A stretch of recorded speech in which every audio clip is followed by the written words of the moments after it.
Mags D will be sharing on We Absolutely Insist on Enjoying Life for 45 minutes, followed by a 15-minute Q&A. Welcome, Mags. Thank you so much, Natasha, for the introduction. My name is Mags and I'm an alcoholic. I hope you can hear me okay, everybody.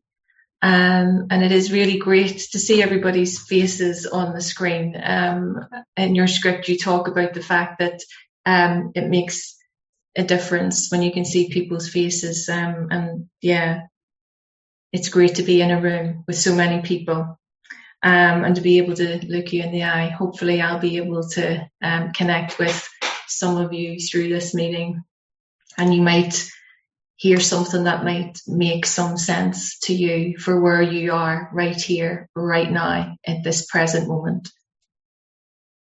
I've come to understand that that's all we have, is this moment, this breath, as my very dear friend on here has taught me, one breath at a time. And I want to say a huge thank you to all of the gang here, Tamara, Joe, Tash, Andy, everybody that does service. There's too much of an army here for me to mention all in one go. So if I've left anybody out, please forgive me for that. But the work and effort that goes on behind the scenes to put all of this together every week is quite remarkable. And to be asked to speak is genuinely an honour. And especially today. This last few weeks have been somewhat busy, to say the least, and nothing gives me greater pleasure, joy, and peace in sitting in a room with other alcoholics and trying my best to carry a message that hopefully will help people. And a big shout out to Eric on 80 days, and to Izzy with 5 months, and to Dick with 32 years. One extent to the other. Just incredible to have anybody that is an alcoholic who has one day without alcohol. That's a miracle. And I know that word is thrown around a lot in life and sometimes in the rooms, but truly, if you are an alcoholic and have one day without alcohol, that is a miracle. That is not of ourselves. Definitely not. And Eric, I couldn't get 80 days by myself. I can't get today by myself. I have something inside me that has given me the gift of recovery. But before I had that, I couldn't get 80 days straight. I had hung about in the rooms of Alcoholics Anonymous for about 18 months prior to my sobriety date, which Tamara, thank you for the congratulations as well, that Tamara shared before we started the meeting. Yeah, on that date, I had to be put into a treatment facility for 3.5 months because I couldn't get a breath without taking alcohol. And the 18 months that I hung about in the rooms, I didn't really do the work that is set out in such masterly detail in the 164 pages. I tried a little bit, but I didn't give my all. I didn't do what was fully suggested, and as a result of that, the regression of my illness got faster. And ultimately, I was doomed to an alcoholic death, and that's the reality of it. I was literally only a few days away from my own funeral, is the story that my sister and my sponsor tell me, because I can't quite remember those last few weeks in November. Like it says in Bill's story, when he shares when Abby Thatcher comes to his kitchen table towards the end of that bleak November. That's how it was for me. And he talks about the fact that the mind and body are marvelous mechanisms, because his endured this pain and suffering for 2 more years. So kind of similar, I could identify with Bill's story from that perspective, because my mind and body could endure that for 18 months of hanging in the rooms and just really not taking the action, really not doing what was suggested. But it's not like that anymore. It's not like that anymore. And when I was listening to Dick talk about his anniversary, he said on a few times, great to be in a room of happy alcoholics. Great to see the faces of so many happy alcoholics. And that just filled me with joy to hear that. And the other thing that jumped out at me as well was the fact that in the introduction, you talk about, it was read before the 12 steps were read aloud, that these principles are the things that make us happily and usefully whole. Like, isn't that the most beautiful thing to know? And the joy of being happily and usefully whole. As a recovered alcoholic, that's what this life is all about. And I have purposefully chosen the title of my talk tonight because, I don't know, it's important to me to tell the truth of Alcoholics Anonymous, that being the clear-cut directions that are set out in our book. And the title that I've selected is that we absolutely insist on enjoying life. We absolutely insist on enjoying life. That's what this program is all about. Now, I didn't think that when I came into the rooms in Belfast those 5 years ago, actually. There's a line in the book, and it says, and I'll come on to it in a little bit more detail. It says, we're not a glum lot. That's what it says in our book. We're not a glum lot. But when I walked into some of the rooms in Belfast, I in my head, I was thinking when I was looking at these people, that we're not a glum lot. Maybe you want to tell your face that. Like, seriously? Sitting in the rooms, it looked like we were a glum lot. I was going into the rooms and they were piling on their problems of the day. He said, she said, they did, da. Problems. Like, literally spewing up their problems in a room and then leaving and going home. That is not the room that I wanted to sit in. That was not giving me joy. That was not giving me happiness. And, you know,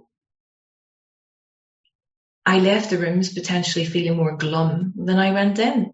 So what was happening in the rooms, or what I was hearing in the rooms, was not what I wanted. It wasn't what I wanted. But to be fair, I've come to understand, and I've come to realize, and I've had an awakening as the result of these steps, and only as the result of these steps, I've come to realize that these people don't know. These people only know what they know. It's not their fault. They haven't been told. They haven't been given the clear-cut directions. Many of them hadn't been given the big book. Many of them hadn't been sponsored, so I couldn't look down on them.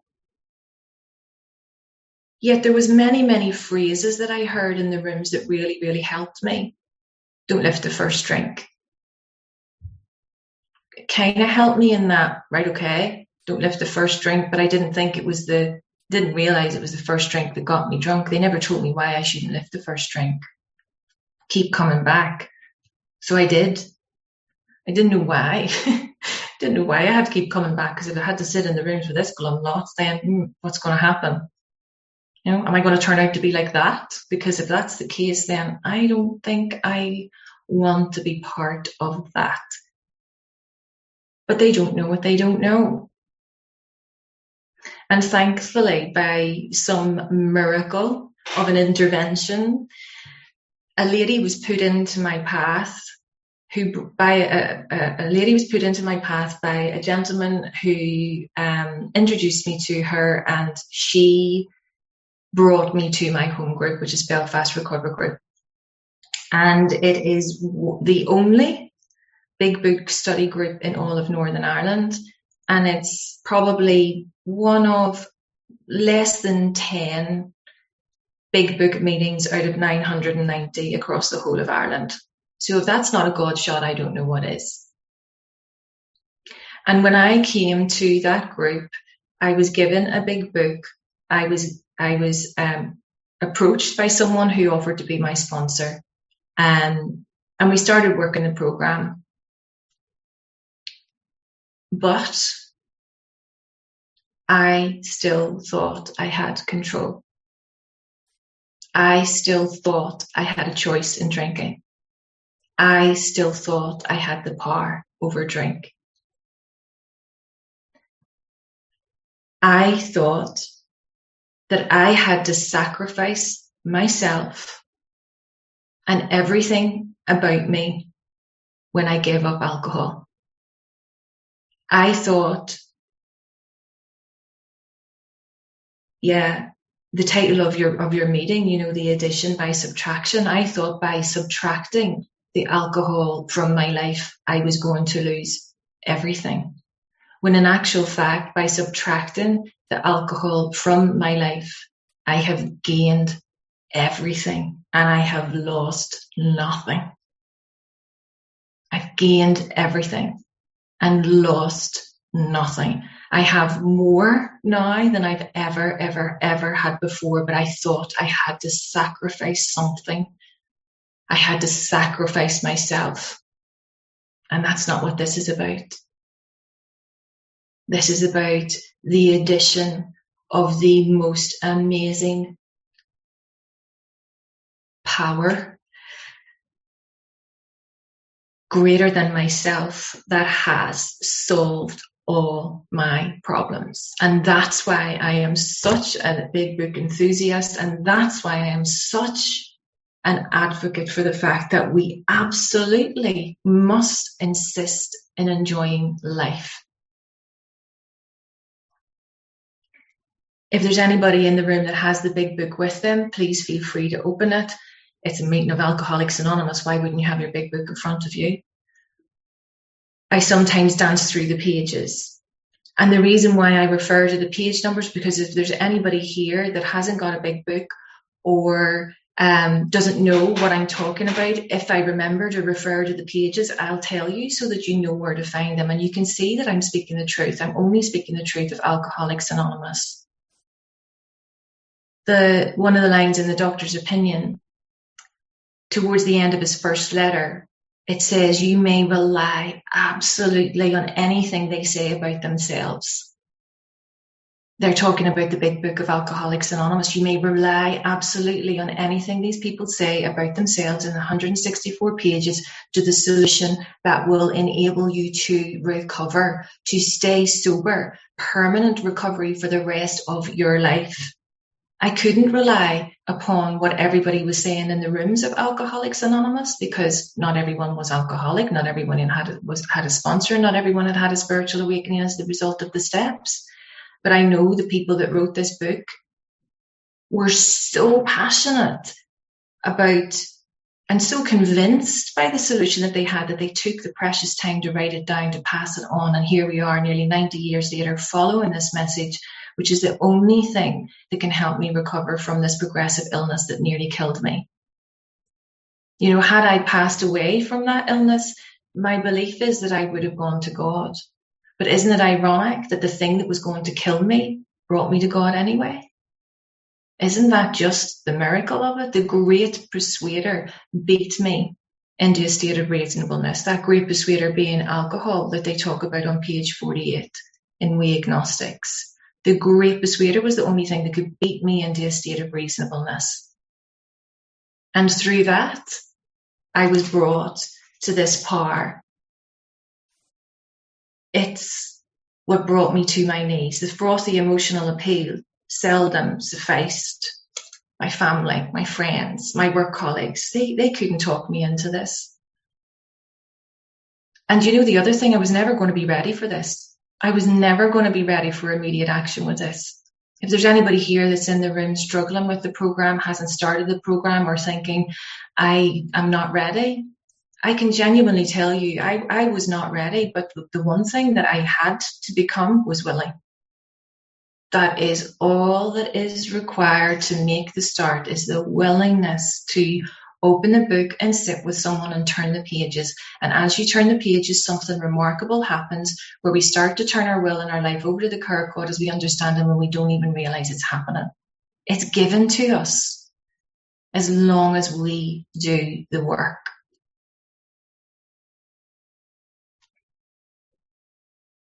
Page 132.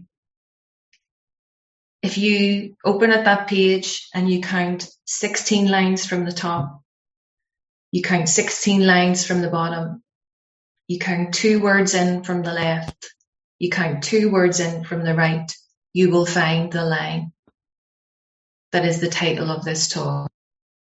Right slap bang in the center of this page, the family afterwards is, we absolutely insist on enjoying life. There's a little bit of big book trivia. Don't know how many people would know the fact that 16 lines from the bottom and the top, 2 in, 2 out, is what we are built to do. And right from the very beginning of the program, it talks about joy, it talks about happiness, it talks about making a difference in people's lives. Even in Bill's story on page 1, he talks about intervals hilarious. In his drinking, he had intervals hilarious. And in my drinking days, I could identify with that. I had intervals hilarious, 100%. But I also had those things where, that moment in the next line down, when Bill talks about the fact that I was lonely and again returned to alcohol. So no matter what my feelings were when I was drinking, I always turned to alcohol. I'm an alcoholic. Good, bad, or indifferent, celebration, jubilation, deaths, marriages, whatever. I drank. I needed no reason to drink. Anything was a reason to drink. So if you're trying to make the differentiation as to, well, I drink when I'm lonely, I drink when I'm sad, well, you know what? There is no differentiation. You've got no power. You've got no choice. You've got no control once you pick up that first drink. Because once you do, you set off the phenomenon of craving. That's what the problem is. And the reason why I wasn't happy in my life whilst I was drinking was because I, like it says in the doctor's opinion on the problems, all of the problems that were piling up on me and becoming incredibly difficult to solve. That's why I was unhappy. Yet, when I solved the drink problem, all my other problems were solved. On page 16 of Bill's story, the very last page, I love this paragraph. He talks about the fact that when we're working with other alcoholics, there is, however, a vast amount of fun about it all. I suppose some would be shocked at our seemingly worldliness and levity. And yes, underneath it all, there is deadly earnestness. But to hang out in a home group that talks about the solution, that stands shoulder to shoulder, one alcoholic with another, getting their hand into the hands of the God of their understanding by following a few simple rules, that's where the fun begins. That's where we can smile at ourselves. That's where we can bring happiness to other people's lives, and that extends. The more we give this away, it extends all the time. We give this away, we give it to the other alcoholics, it gives the joy to their family and their friends, and their lives start to come back on track. All of us can insist on enjoying life. That's why we became recovered. And not only do we insist on enjoying life, God absolutely guarantees that we must enjoy life. Why else would we be here? Perfect children of God. When I sincerely took that position, where in step 3 we talk about God's our director, that he's the principal and I'm his agent, he's the father and I'm the child. When I sincerely take that position, this power provides. and it provides in abundance where I am never left short. When I ask, I receive better than what I could ever plan myself. Like it says in the third step promises on page 63, my little plans and designs no longer matter. They no longer matter. I have this presence. They talk about it on page 25, where our Creator has entered into our hearts in a way that is miraculous. And I can tell you now that having had a spiritual awakening as the result of these steps, that is exactly what has happened to me. An entire psychic change, which has enabled my heart to be blown right open and my mind to be blown right open to the possibilities of what this power can do for me. And I don't know what it is. I've said this a few times over the last week, and I'll say it again this evening. I don't know what it is, but I just know that it is a presence, a power, a strength, a love beyond all measure, a companion that is lifelong, life-giving, the most important relationship in my life. The most important relationship in my life. I want for nothing. I need nothing because I have every single thing right now. I don't regret the past. I don't wish to shut the door on it, like it says in the 9th step promises. I'm not afraid of the future because every time I take that breath, like it says at the top of page 59, there is one that has all power. May you find him now. And in that now, we drop into the awareness. We drop into the consciousness that is the presence of God. And in that moment is bliss.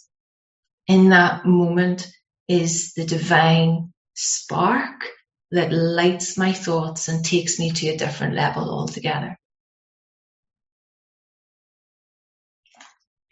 Back on page 132, it continues on in the next paragraph. So we think cheerfulness and laughter make for usefulness.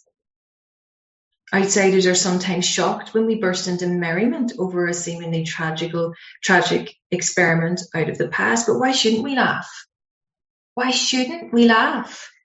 We have recovered and have been given the power to help others. That's where the gifts come. Our life takes on new meaning.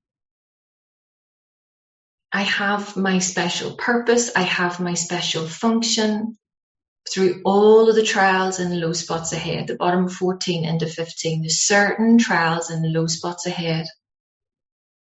I know what my special function and purpose is. As an ex-problem drinker, as it says on page 20, my very life depends on my constant thought of others. My very life.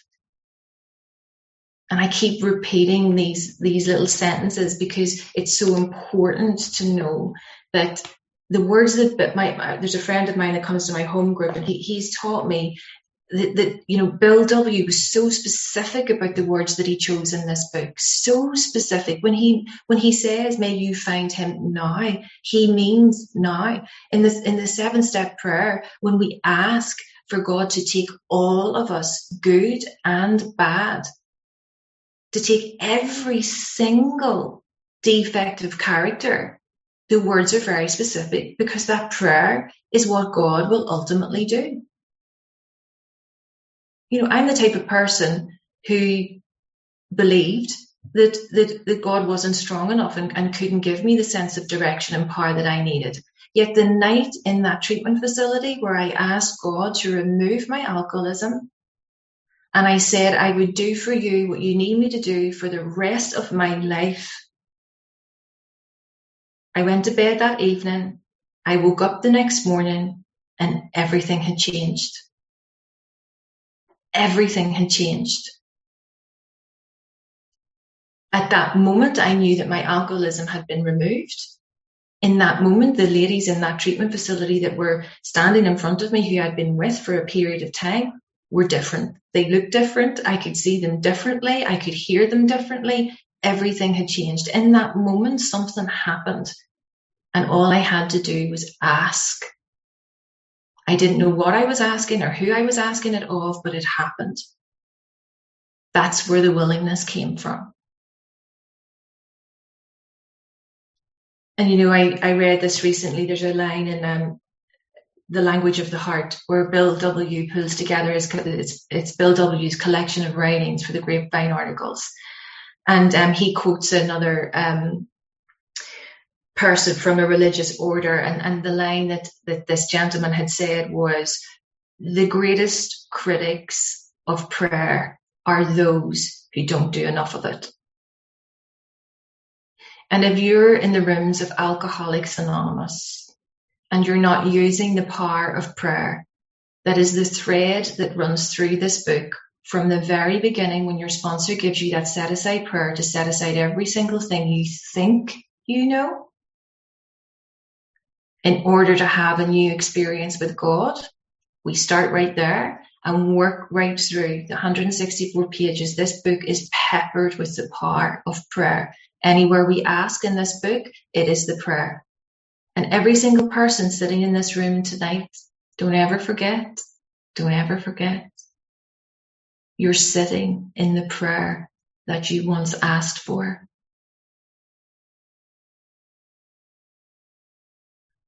I asked for my alcoholism to be removed. I'm sitting in that prayer right now. And it continues to be the prayer because I work this every single day and do what is suggested through my daily reprieve of 10, 11, and 12. Those transformative steps that take us to a whole new level of understanding, a whole new level of connection, and a whole new level of living where we can absolutely insist on enjoying our lives. On the bus on the way home from work this evening, I read something and it really touched my heart. You may know that there's a thing going on in the world at the moment, a natural thing that's going on in the world at the moment. The lovely little island that is right up at the top of the planet, that being, you know, not right up at the top, but somewhere near the top, Iceland, has experienced a volcano this week. And this is hopefully not an outside issue that I'm bringing into Alcoholics Anonymous, but please bear with me. The Prime Minister of Iceland came out earlier in the week, and he's quoted in the press as saying about the volcano, the earth has opened up. Let's see what the force of nature has to offer. And whilst I was on the bus on the way home, I thought, oh my God, thank you, God, for giving me that. Because through this program of Alcoholics Anonymous, I feel as if my earth has opened up. This willingness, the honesty, the open-mindedness, it's enabled my thinking, my being, everything about me to open up and to live every day just asking God, and the lovely surprises and the gifts that we get through the day. So let's see what the force of God has to offer today. Let's see what the strength and direction of God has to offer today. My life is like a set of tectonic plates that you have on this planet, ever shifting, ever moving. The ground beneath me is ever moving. My thoughts ever shifting, ever moving, to the extent where I can get so entrenched of them, I feel as if I'm breathing underwater. And I can't trudge. Yet as those tectonic plates and the ground beneath me is moving and my thoughts are moving, I have this constant energy inside of me that is bubbling to the surface every now and again, and really bringing me to new experiences, really helping me to adjust my thinking. It's really helping me to rewire my brain, because the ultimate thing is, if I am not insisting on absolutely enjoying life, here's the deal. It's because I'm choosing not to. It's because I'm listening to my thoughts that are telling me my life is poor. I haven't got enough. This person isn't good enough for me. This person isn't doing enough for me. I haven't got, I need, I want. If I'm listening to those constant thoughts that are coming from this made up stuff in my mind, then I'm never going to be happy. Whereas what our program of action enables us to do is to tap into the unsuspected inner resource and clear our thoughts. My step 10, 11, and 12 are the most beautiful, I want to say possession, because I do possess them every single day. I own them. They're the treasure that has been given to me. They're the gems, the gifts that have been given to me through this program. And it's unending. It's completely and utterly unending, the gifts that we can give. The challenge that I have is that my thoughts will tell me, but Mags, you know what's good for you. When in actual fact, I have no clue what's good for me. There's a friend of mine that would say the gift is the not knowing. The gift is the not knowing. The knowing is the booby prize. When I think I know something, you can guarantee that it's coming from an egoic thought that isn't going to do me any justice, any service. It's going to be something that I feel that I have to sacrifice. It's going to be something that I have to attack. It's going to be something that I feel that I have to defend. And in the end, it gets me nowhere. Whereas if I just keep my mind open and keep myself available to this power every single day and just be like, okay, God, let's do this. Okay, God, come with me. Okay, God, sit in this seat beside me in this little kitchen, because I've got no clue what I'm going to say and I haven't prepped anything for this, but come with me and just give me what you need me to say. Give me what you need me to share with someone that might just need to hear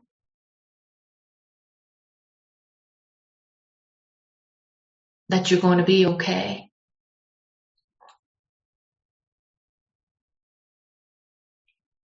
And that if you don't want what we have, we'll be waiting for you when you do. And for those that have returned, welcome home. We've been waiting for you. Because God's always waiting.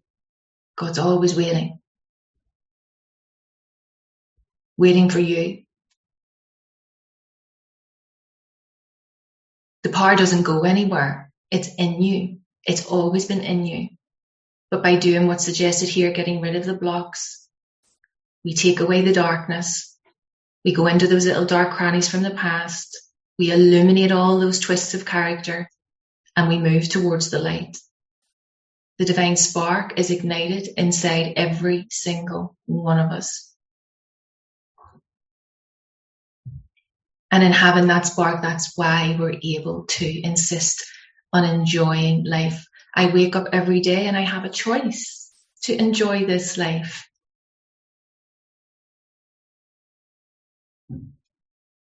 And my step 10, this is where the rubber really meets the road, I think. It tells us to watch our selfishness, our dishonesty, our self-seeking, our fear, our jealousy, our resentments. It tells us to watch. And I just love watching my thoughts, acknowledging that they're happening and thinking, okay, that's interesting. Ask God to remove any of those things and resolutely turn my thoughts to help something. That's how simple it is. Watch, ask, turn. Watch, ask, turn. You get into this practice, it has become so simple. It becomes part of our makeup in a really positive way. I'm clearing my motives all the time as I go through step 10 through the day. In this moment, I'm clearing everything down, watching, asking, turning. And when I get into my step 11, as I go through the day, when I do my inventory at nighttime, I'm getting rid of all of that stuff, but I'm filling back up again. I'm filling mindfulness. The meditations in Alcoholics Anonymous, as per our prescription set out in the pages of this book, is a contemplative meditation. You may use all other sorts of meditation, and that's great. You can knock yourself out with all of that. But this contemplative meditation that we use as part of this program enables us to look at our thinking. It enables us to correct that thinking through asking for the forgiveness. And when we're asking for forgiveness in our program, it's about doing this for God, to give to God. What can I do for God, to give to God? Because every single thing that I do, I give it away, I get more back. I give it away, I do it for God, I get more back. And this cycle just continues. And as I'm giving this away, you're giving it back to me. We're constantly filling each other with the grace of God. That's why we work intensely, one alcoholic with another. That's why we give this away. That's where the joy comes, when you can see the lights turn on in somebody's eyes, when you can see their shoulders fall, when you can see their head held high, and they start to see things from an entirely different angle, when their families get brought together again, when they get the job, all of that back again. That's great. It's wonderful to see that all happening. But that's not the measure of our spiritual growth when all of that comes back. The measure of our spiritual growth is that we're able to deal with our circumstances, no matter what they are at this present moment in time, no matter what your present circumstances are. I don't measure my spiritual progress on what I have and what I've been given in terms of material stuff. No, I measure my spiritual progress on my ability to continue to help others, my peace of mind, which is priceless, and being able to make a difference in people's lives. That's why I'm an alcoholic. That's why God gave me the gift of being an alcoholic. He needed me to be an alcoholic so that I could make a difference in this world. That's why I'm alcoholic. I'm not a defect. I'm an alcoholic because he could see that he could use me to be useful. That's why I'm alcoholic. I thought I had to sacrifice myself. I thought I had to sacrifice the alcohol and that I was going to lose something. Yet I've been given so much, like I said earlier on. There's nothing to lose by having the willingness. There's really and truly not. It says on page 133, we are sure God wants us to be happy, joyous, and free. You bet he wants us to be happy, joyous, and free. And this is the most beautiful, beautiful writing. We cannot subscribe to the belief that this life is a vale of tears. We can't. Though it once was just that for many of us. But it is clear that we made our own misery. God didn't do it. And he doesn't do it now in recovery. I make my own misery. I've got the choice to make as to what I do with my thoughts in giving them to the power that knows what to do with them. Avoid then the deliberate manufacture of misery. And if trouble comes, cheerfully capitalize it as an opportunity to demonstrate his omnipotence, to demonstrate his power. That's my function. A really stressful day in work today, my function is to do this, not to allow people to sit in the misery, acknowledge that it's happening, but hey, we got to go again. We got to go again. We got to go again. The power of this program enables me to not tire so easily. It gives me the energy beyond anything that I've ever been capable of doing myself. It gives me the ability to enjoy everything that I'm able to do, even though I don't want to do it. It enables me to enjoy it. I didn't get sober to be sitting around with a glum look on my face. I didn't get sober not to be going out and doing things in life. And you know what? It wasn't always like that for me, because if I'm really honest, in my first 18 months of sobriety, I became very, very, very dependent. Thank you, Joe, for the time. I became very, very dependent on meetings. I became very, very dependent on the book and the words in the book. I became very, very dependent on sponsorship. And when I had to go out the door to live my life, I struggled, because I'd become reliant again on myself and all of these physical things, rather than reliant on the power. And I had to shift again. The ground beneath me started to move. And I went through the steps again for a deeper understanding of what it was and what it truly means to depend on this power that is greater than myself. And I no longer apologize for my reliance on God, like it says in our fear inventory on page 68. I no longer apologize for my dependence on God. You want to know about my God? Call me. I'll talk to you about it. I'll tell you the fun that we have. I'll tell you, because it never stops. It never ends. And the fun that I have with my family because of it, the fun that I have with my friends, all because through this program, through this spiritual awakening, as the result of the steps, I know who I am. I now know who I am. I've never been able to know that before. And every single day, through my contact, I get closer and closer and closer to understanding myself more, understanding myself better, understanding how God would have me be, understanding where God would have me be, understanding how God needs me to be in this world and where he needs me to be useful and how he wants me to be useful. Step 10, 11, and 12, we clear, we fill, and we empty again by helping other people. In steps 10, 11, and 12, we live, we learn, we grow. That's how simple this is. I never thought my life would be useful. I never thought I would be of any use to anybody. Yet that has changed. That's the miracle of it. By subtracting this thing that I thought was my survival tool, everything has been added in, more than I could ever expect. And I'll finish on this. And again, there's anybody here, they might have heard me say this a lot over the last few weeks, because it's something that, again, that has really blown my heart open and has really touched the spirit within me, because it is so true. And I've experienced this wholeheartedly, that, when it talks about on page 55, the great reality that is deep down within every single man, woman, and child, it's there. If you've got any doubt about it, just keep your mind open and be willing. It is there. Always has been. But the unsuspected inner resource, there is something in you that doesn't need your help.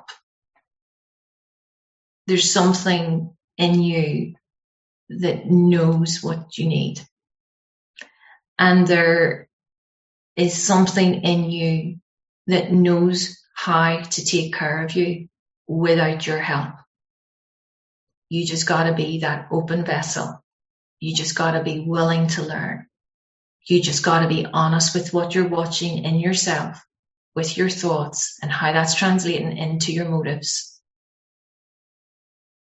All you got to do is show up. It's all you got to do. Keep on turning the pages with your sponsor, and remarkable things will start to happen. It's a cast iron guarantee. Don't be searching for the spiritual experience. When you're in Alcoholics Anonymous and doing this work, you are in the spiritual experience. Don't think you have to chase it. You are in it. Your prayers are being answered in abundance. Keep on asking and you will be given. When I came into the rooms of Alcoholics Anonymous, I thought I had to impress you guys with everything that I knew, which was very little. But now all I have to do is to be involved. And in being involved in all of those 36 spiritual principles by which we're guided, 1,000,000% every single day, no matter what my present circumstances, I can absolutely insist on enjoying life. Thank you for listening.